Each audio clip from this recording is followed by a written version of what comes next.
past tense. It's something about looking behind you. It's something about getting out of a car that's been wrecked and say, how did I? It's something about coming out of a jail cell and it's like, what? It's something about coming out of a hospital. Anybody know what I'm talking about? About coming out of a hospital. It's something about walking out of that last chemo thing.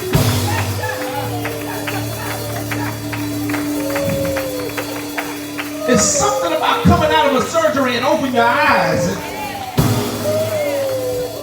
I remember when I was a teenager, my granddaddy was very sick, and every morning he would wake up. Sometimes I go in his room, I was like, hey, Dad, you all right? And he's like, I'm still here. He said, I woke up again.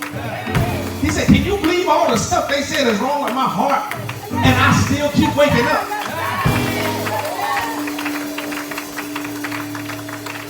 It's something about when you go through what you go through and come out on the other side that makes you not even understand it. Ah, glory to God. How can I still be all right after I've been through what I've been through? Glory to God. Called to live. You know, when the Lord spoke this word to me, this is one of those things I said, God, I'm really not sure what you're saying about living. So I went to the dictionary. I went to the Bible, of course, but then I went to the dictionary. And I went to one of the older ones, one that we trusted when I was growing up. They got too many today. They got Wikipedia, dictionary.com. They got all kinds of stuff. I went to Merriam-Webster, whoever that is. But I found out there were several listings of definitions for live. And one of them said to continue to be alive. That preached by itself. Because after I've suffered, I still continue to be. After I made the mistakes that I've made, I can't speak about what you've done. I know what I've done. And then I read where the wages of sin is death. But Merriam-Webster said, but you continue to be alive.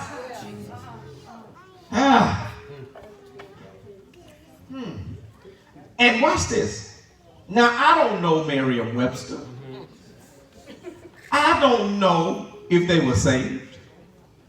But definition number 5, it listed number 5 in the text itself. It said to attain eternal life.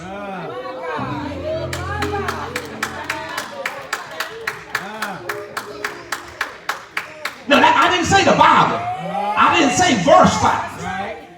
Line number 5 in the grammatical text that corrects our English language said that to live means to attain eternal life. And then it always gives an example of what it means. And it wrote, though he die, he shall live. And quoted John 11:25. In the dictionary, not the lexicon, not the concordance, not the glossary of my study Bible, but in the secular dictionary. So to me that means even those that don't know. Oh, I feel a little biggie coming on. You don't know, now you know.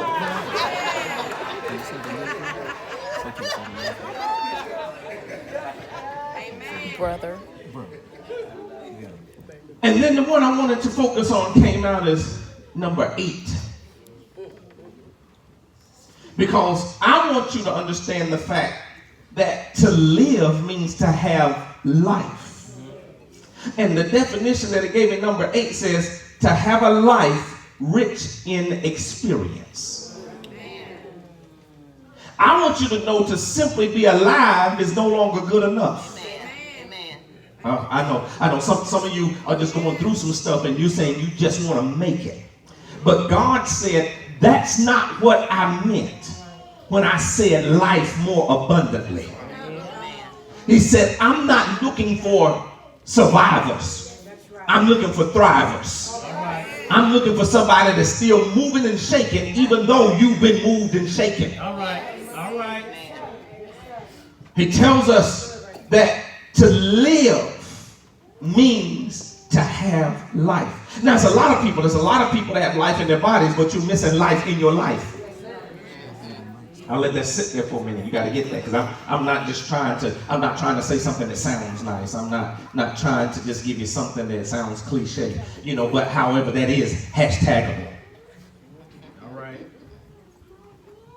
Because a lot of people have life in their bodies, but they're missing life in their life. It's a lot of folks that are just living, just alive, just breathing in a vegetative state, going back and forth. I go to church, I go to work, I go home, I go to church, I go to work, I go home, I go to church, I go to work, I go home, and eventually I go to work and I go home, I go to work and I go home, and every now and then I'll go to church, but then church falls away, and then it begins to be harder to even get to work because there's no life in your life and you just want to be home. That's called depression, because you are missing the life of your life. But God has called you to live. And God sends his word today so that you can come out of that state of just existing and begin to live the life that he called you to live. It's our experiences that challenge us to the point to where we shut down and we settle for simply existing. But you need to know that living is more than just being alive.